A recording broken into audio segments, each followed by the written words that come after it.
Okay, good afternoon, everyone. Thank you for coming to the second presentation in the ME Connect series. My name is Nick Marchuk. I'm a senior lecturer in mechanical engineering, and I'm the faculty advisor to today's presenters, the Northwestern University Robotics Club. I'll be the moderator during this talk. We have a few announcements. First, we are recording this session so people can watch it later. Second, if you have any questions, please hold on to them until the end unless you think it's pertinent to ask at the moment. You can either unmute yourself or you could send them to me in chat or in the group in chat. We'll have a Q&A at the end so we can review those questions if we can't answer them during the presentation. The motivation for the ME Connect series is to enhance the connections between the different groups within the mechanical engineering body. So we have our undergraduates and our graduates, our faculty, our staff, and our alums. We want to make sure that everyone is talking and that we're building a stronger ME community. The specific goals for today are to allow our student groups to increase their publicity, to increase the awareness of what the groups do, and to help with recruitment during COVID, where we're not able to find and connect as strongly as when we were able to do in person. There'll be 6 more of these talks Wednesdays during lunch. So when we're done here, I'll announce the next one. Now I'd like to introduce today's presenters. So the co-presidents of NU Robotics, Paulina Robles and Sam Petralia. They're going to do a presentation followed by the Q&A. So go ahead, guys. Thanks, Nick. Hi, everyone. Welcome to NU Robotics Club's ME Connect series talk. We're super excited for all of you to join us here today and to learn more about our club. So a little bit about us before we begin. My name is Paulina. I'm a senior studying mechanical engineering, and I'm co-president of the club. Hi guys, I'm Sam Petralia. I am also co-president of Robotics Club, and I'm a junior studying mechanical engineering. So who are we? We are Northwestern University Robotics Club, NURC for short. We are an undergraduate body, or mainly undergraduate body of students who have a passion for robotics and engineering and love to tinker and make things. We typically operate on a $10,000 budget. The Marmon Group is our biggest sponsor right now. And we've also received the Boeing grant that goes out yearly several times, as well as being supported by the McCormick Student Activities Board, MSAB.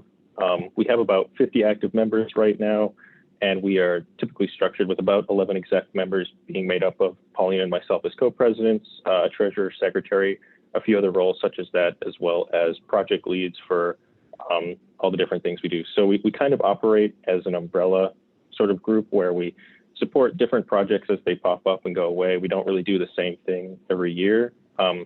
We support sort of a wide range of products or projects and competitions. If you want to go to the next slide, Paulina.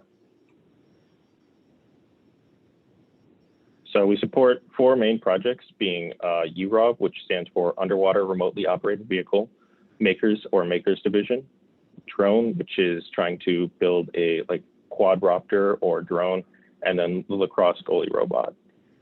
So to dive into a little bit more detail, starting with UROV, if you want to go to the next slide.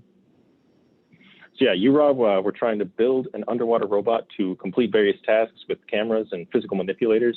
You can see in the top left there, if the video is kind of coming through clearly, that an example of a UROV where every year there's a competition put on in various aquariums. There's one held in Shed Aquarium every year, and you build a robot up during the year, and then you have to perform various tasks almost as a company is the way they phrase it. So it's like kind of simulating what you might do in industry. And so there are things like detecting coral or like moving objects around under the water. And the actual operators can't face the pool. They have to do everything through like a video feed, like a long internet tether that sends data back to the operators. So yeah, that's a really cool project. You can see in the bottom left the current chassis of our robot that's currently being developed. We weren't able to go to competition last year, but the team is still working on it this year. I think that's made out of like laser cut ABS, kind of held together or cut out of 2D shapes to make a 3D object. And then on the right is like the most up-to-date CAD of their, as they're kind of revising it and making it better. So moving on to Makers division,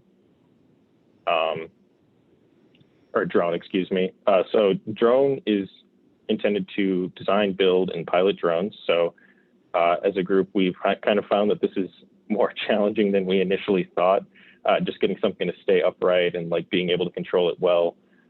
We've kind of been like iterating through design. The team has been pulling parts and motors off of like old drones. You can kind of see on the right there several like kits we purchased, and right now we've ordered some more parts and like working on getting something that flies. Right before the pandemic hit last year, we were like doing some flight testing and like just trying to keep like something afloat for a couple of seconds, but that was turned out to be pretty challenging. But really proud of like the progress we've been making here, and like our project lead here, Will, has been making a lot of strides too. So yeah, that's drone. And then I believe up next is Makers.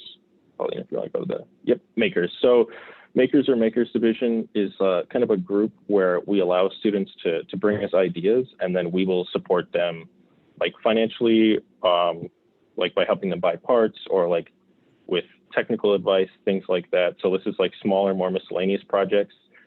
I think one of the first projects that Makers supported was an automated tea kettle, where a student wanted to like have an automatic setup where he could control a tea kettle through a microcontroller that would like heat up his water in the morning, so he could pour coffee or tea and then like keep it warm, things like that. And then I think our most current project is one of the students wanted to convert his bike into an electrically powered one.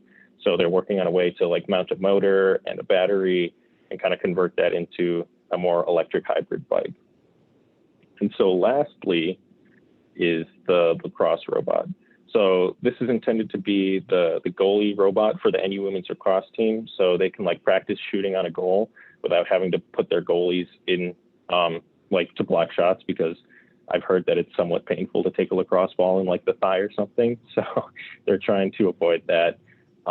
This was, I think, a project since 2015. I think one of the first projects that the club actually founded around. So it uses computer vision to track a lacrosse ball and like a machine learning algorithm to identify where the ball is in the frame. So you can see like in that image in the bottom left, we had one of our students who played lacrosse in high school and plays on the club lacrosse team, like take shots on a goal while we recorded footage. And then we used that to train like a machine learning algorithm where students like annotated all the frames and taught the machine learning algorithm where the ball was. So like they've been making good progress. This is one of the frames where like the computer was actually able to find the ball. And then to go with that, we're currently developing like a full scale prototype. There's kind of CAD on the right there of what we're thinking, sort of like a two degree of freedom, linear motion, HBot almost. So we're like iterating through that and hoping to like get a full scale prototype by the end of this year, if we can like get in the shop. So yeah, that's kind of, those are the state of all of our projects. I'll hand it off to Paulina and she can talk a little bit about the competitions. Yeah, so NURC competes in 2 different competitions held throughout the year, Robobrawl and MRDC. So for Robobrawl, it's a BattleBots competition, if you've ever seen that show on like ABC before.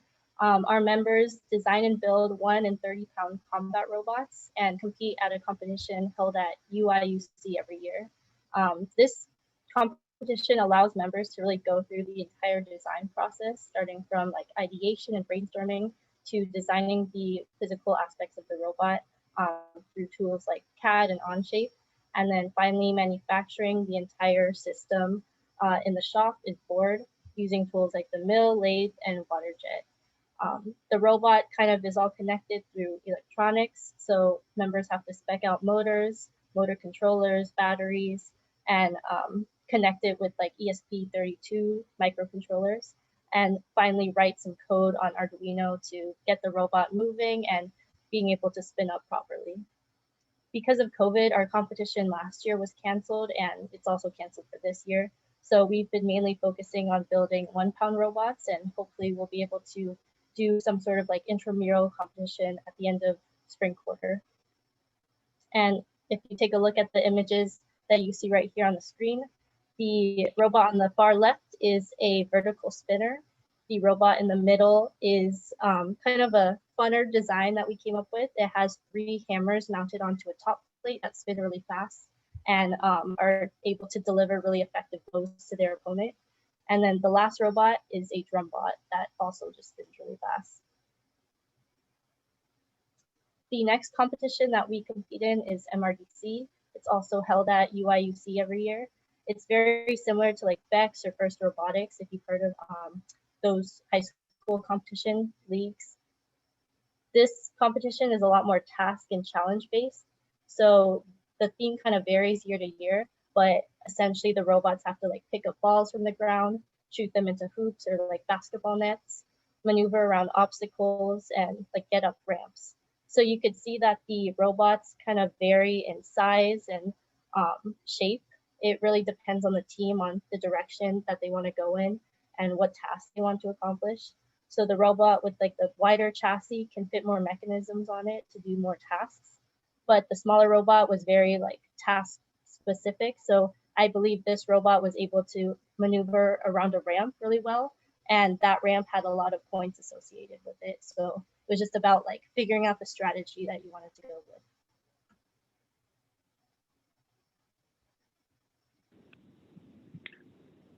Yeah. Excuse me. Yeah, so those are kind of the things we've been doing before the pandemic hit and like continuing to do as well. But we have been like focusing more on doing virtual activities, mainly to like keep our community strong and like keep member involvement up. One of the things is we performed a hardware workshop in the fall of this year where we shipped like mechatronics kits out to students. And also we did some industry chats where we were able to like speak with companies such as SpaceX. And then also we brought some alumni back as well to like talk to us about their experience in the club and like where they are now and how their experiences have helped them. So to talk a little bit more about the hardware workshop, what we did was we, like 2 of our students created like a small kit, which is a motion sensor driven alarm. The object was to be able to like place your laser distance sensor, like a time of flight sensor on one part of your wall, and then like a piece of retroflective tape on your door. And so when your door opened up, the laser distance sensor would see that and then like play a sound through an amplifier and like a mic or a speaker, excuse me. And so we provided this at no cost to members. Our 2 workshop leads, Scott Odland and Daniel Park, like created a GitHub repository and wiki, kind of similar to how Nick tends to operate like the MECI 333 and 433 classes, where students could follow along asynchronously. And then we offered like weekly 1-hour sessions for them to ask questions and help debug.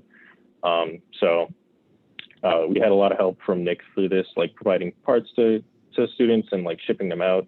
So if you go to the next slide, Pauline, you can kind of see where we shipped all these kits. We shipped a total of 26 to 3 continents and 6 countries.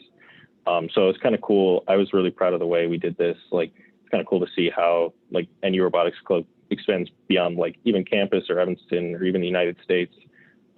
So yeah, I was really happy with the way this turned out.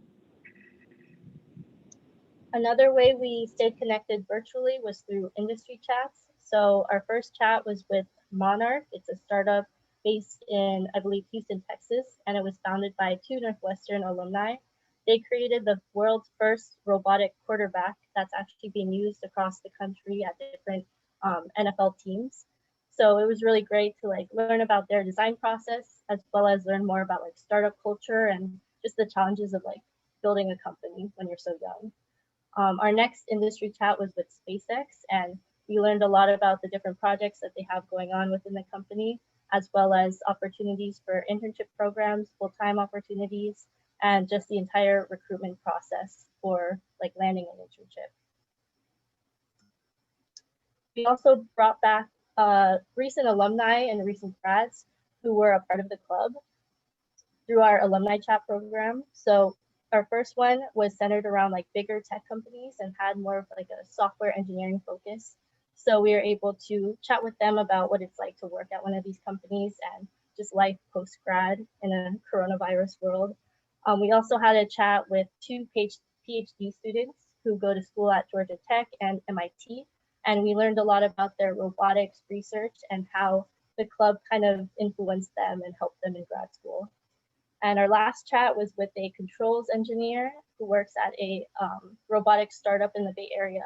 So we were able to learn about life in the Bay Area and just what it's like to work after Northwestern and work at an actual startup company. And now looking ahead for future plans for the club, we are planning on putting on a hardware hackathon. So a hardware hackathon, similar to like coding hackathons, except there's more like hardware and like microcontrollers, physical components that people have to work with. So we actually held this last year at MHub in collaboration with one of our sponsors, the Marmon Group. So we had around 30 students travel to MHub, which is in downtown Chicago. It's like a prototyping facility. And we spent the whole Saturday there, given different design challenges that we had to do. So these were all based on like the food industry, and we were given tools like Arduinos and laser cutting materials. We used like the Arduino IDE to come up with code to like control LEDs and different sensors. And we presented all of our different projects to Marmon judges and Marmon employees. And overall, I'd say the event was really successful, and it gave students a really good opportunity for prototyping and hands-on experience. So because of COVID, we can't hold this at MHub. So we are hoping to hold it on campus in Tech or Ford at the start of early spring quarter. And to make it COVID safe and still align with Northwestern's COVID protocols, we would have around 30 students split up into groups of 4 to 5. And each of these groups would be assigned their own classroom workspace. So they wouldn't be interacting with the other groups. So keeping it to like a maximum of 5 people that they interact with. And then at the end, they would present to Marmon judges and the rest of the groups and hopefully be able to work on some robotic arm manipulation. We're still working on the actual challenge of the hackathon, but something involving that. So that concludes our presentation. Thank you so much for attending and listening. If you're a student and you're interested in learning more about the club and want to sign up, feel free to go to this first link that you see right here. It takes you to our Slack channel, which is our primary means of like communication within the club. You could also check out our website, and our robotics room is located in the Ford sub-basement, room 321. And if you have any other further questions or just want to stay connected with us, feel free to shoot us an email. So now I'm going to hand it over to Nick, and he's going to lead a Q&A session with us. Great job, guys. Thanks a lot, Paulina and Sam. Our first question was from Wei in the chat box. What is the percentage of our members that are from ME versus other departments? I'd say around half are ME. We have a good amount of like ME students and CS and CE students, a couple from electrical, and then we also have a couple students who are like in Weinberg and like doing biology. We just have a general interest in robotics. But I'd say, yeah, most of our members are ME. Thank you. And how do you recruit? What does the recruiting process look like?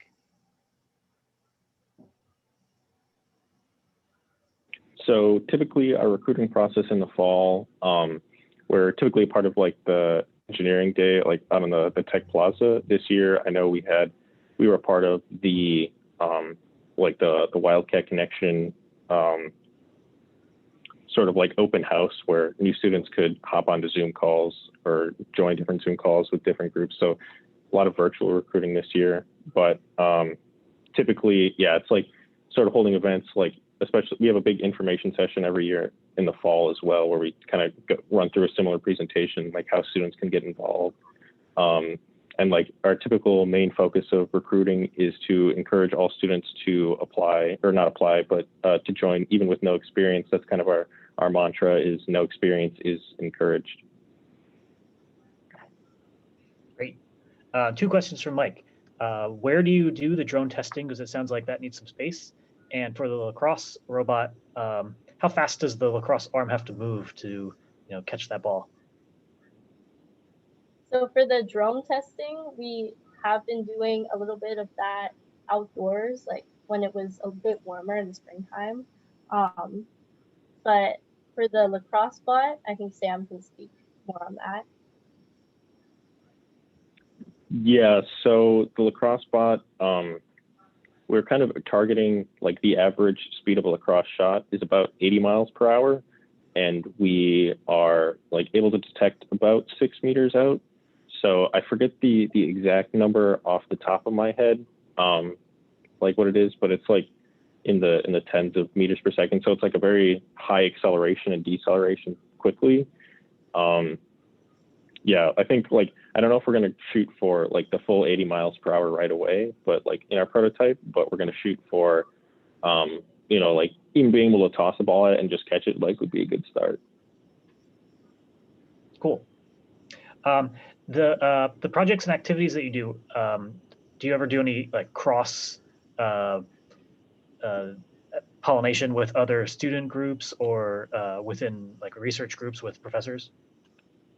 So we've done some collabs with NESB, which is the National Society of Black Engineers. We did some outreach events with them last school year. So for their Walk for Education, as well as mentoring students at ETHS in like Vex Robotics. And we've also done a brief collaboration with the Wild Roots project. We kind of set up an initial like testing plan for getting a microcontroller hooked up to a couple sensors to monitor like water and soil levels of the plants based in Norris, but we didn't get too far with that because of COVID. Yeah, follow-up question from Mike. When you test outside, do you do that in Evanston and maybe in one of the Longfield or something? Yeah, initially we did it like in the Ford field because it was a pretty open space and we didn't like drive them super high up just to see if they could get off the ground. But for like further testing, I think we would go somewhere else that has more space, like a bigger field. Yeah. So Sheila has a question about the kits. What have you noticed about training the new students in person versus remotely? I'd say remotely, it was a bit more difficult to check in with people and just see how their progress was going because everyone was kind of sprawled out in different time zones and there wasn't one uniform time where we could all collectively meet and like have that check-in meeting. So I think having it in person is a lot better just because you can monitor that progress. But I still think people were able to learn on their own pretty well and follow the guide that our workshop leads created for them. And we have a question on fundraising, especially from industry. How do you find them? Do they find you? And do you have sufficient funding? Yeah. Yeah, so, or I can take this one, Paulina. Oh yeah, we do have a, we have a an outreach chair. That's one of our exec positions. And he does a lot of like, Alex Garrett, he does a lot of emailing, like industry people. I think like we got our Marmon sponsorship just by him like emailing one of the engineers there or like one of the outreach people there, and like kind of fostering that relationship. It can be difficult to like develop relationships with corporations. It's just really just to like get in with them. But in terms of having sufficient funding, we have had sufficient funding for the past couple of years, mainly because it's been a little bit more challenging to like find ways to spend money during the pandemic. So like hopefully during spring quarter, we're looking to like spool up the Lacrosse robot and like do more prototyping as well as like with the underwater vehicle as well as drone. So, oh, my lights just went off. But yeah, so like we've had plenty of funding for now, but yeah, we just have plenty of funding. That's always good to hear. About that community outreach, is that in your mission to also work with high schools or middle schools in the area? Yeah, we actually started doing more outreach winter quarter of last year. So we went to like schools, libraries, and just working with other clubs to kind of spread STEM awareness to younger kids and then show off our robots because the kids always seem to love to drive them around. Yeah. Kevin has a question about the attendance on the alumni chats. Is that a popular draw for the students to come and hear like where people are working and what they're doing now? Yeah, I'd say we had around like 10 students average in attendance at those alumni chats. So there wasn't like a super big amount of people, but I'd say the people that did come were super engaged, and they also just wanted to check in with the members who have graduated and just see how they're doing. So That's nice. Thank you. And then from Wei, so as the ME department, what can we do to help you guys out? Is there can the faculty or the staff give you any more support, or if you could ask for anything, what would you ask for? I'd say an area that we kind of are lacking in is mentorship and like technical support. All of our exec members, like, we're kind of considered the more knowledgeable ones of the group, so we kind of teach that to the younger members and underclassmen. But having someone who has experience like in industry or just more technical experience that they could share to help us in our projects, I think that would really be beneficial for the club. I agree. We have so many experts. Yeah. So one of the draws for today's talk was a raffle. Manahar, do you want to explain our raffle? Okay, sure. Be glad to. So we can do the raffle, and then those who are interested can still stay on, and we can continue to have a chat. Excellent presentations. Thank you both. So on behalf of our department, Professor Chen and Hillary, we have managed to organize some raffle prizes. So I have them in this kit here. So I'm going to draw out a name, and then if your name is drawn, if you're here, then I'll tell you what to do with it. So my first name is John Switzer. Is John here? John, going once? Hey guys. Was He's that? here. How's Is it he going? here? Yeah, I'm here. Okay. So so you got the first raffle prize. You can contact Hillary Sparks to see how you can claim your prize. Sweet. Thank you. Okay.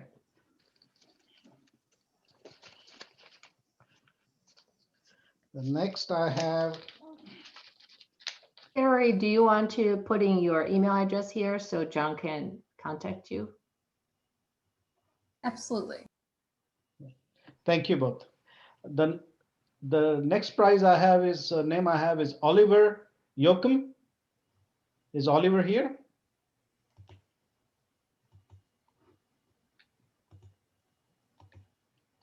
He was on earlier. Okay, then we'll move on to the next one.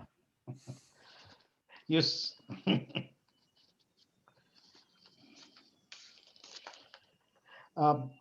Paulina, she's here. I'm here. So that concludes our raffle session. I'll turn it back to Nick. Great. So thanks everyone for listening. We're past 12:30, so if you have to go, please feel free to go. At the same time, Matt Elwin, in charge of the MSR program, has a question. Hi, I just want to introduce myself. I'm a professor with the MS in Robotics program, and when you said that you wanted more mentorship, I was thinking maybe you can contact me and I can put you in touch with some of our master's students to see if it looks like you guys are doing some really great projects. And I think that some MS and robotics students might be interested in meeting with you and talking about that. So I'll drop my email in the chat. Yeah, and if you want to ask me any questions about MSR at any time, let me know. I could even do a presentation about graduate programs in robotics for your members. Okay, yeah, that'd be great. Thank you. We've had some interaction with that MSR program because one of our members actually went through that, Josh Cohen. Yep. So he provided like some guidance with us, but I think like having a bigger connection with the rest of the program would be great. All right, great. Well, feel free to get in touch. You know, another point of connection that occurs to me, Nick, Paulina, and Sam, is that as part of our research in robotics outreach to the community is a part of that. And so there might be a way that, we can engage with the robotics club for, doing that research, especially or doing that outreach, especially since you're doing it already. So that's something we can follow up on in the future. Thanks again for your presentation. Really, really informative. Yeah, thank you very much. So Nick, I have one more question. Paulina, you mentioned, or Sam, I don't know who it was, a robot that mimics a quarterback. Yeah, that was one of our industry chats with Monarch. They actually developed that first robotic quarterback robot. Yeah, we just had a Super Bowl, game. So how does, in a nutshell, how does this robot work? Because part of being a quarterback is a surprise, element of surprise. So. Yeah, so I believe they load the ball into their robot, and then they can set different drills and runs that the robot can do. So if they wanted the trajectory of the ball to go a certain way, they could program that in. And then the runner, I'm not too familiar with football, so I don't know all the terminology, but they would catch the ball based on that. So the runner has to time it so that he's at the right spot at the right time to catch it. Yeah, it's all programmed into the robot machine itself. So if you want to do different runs, you can definitely do that with it. Okay. And I think it's a way to get a lot of practice. If you're a receiver and you don't have a quarterback with you, you can get lots and lots of practice with the robot thrown to you. Yeah. It's about getting reps. But usually there is understanding between a quarterback and a receiver as to where somebody's headed. You have to know what the route is going to be. You have to agree on that. Okay. Thank you both.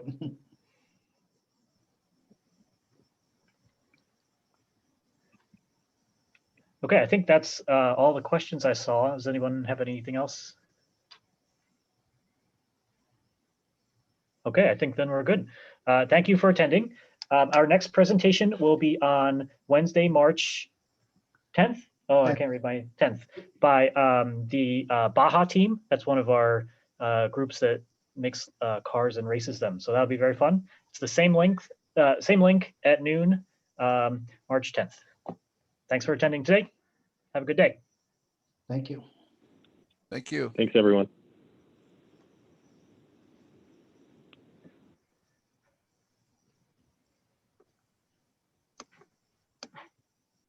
Okay, I'll sign off. All right. Good job, Paulina.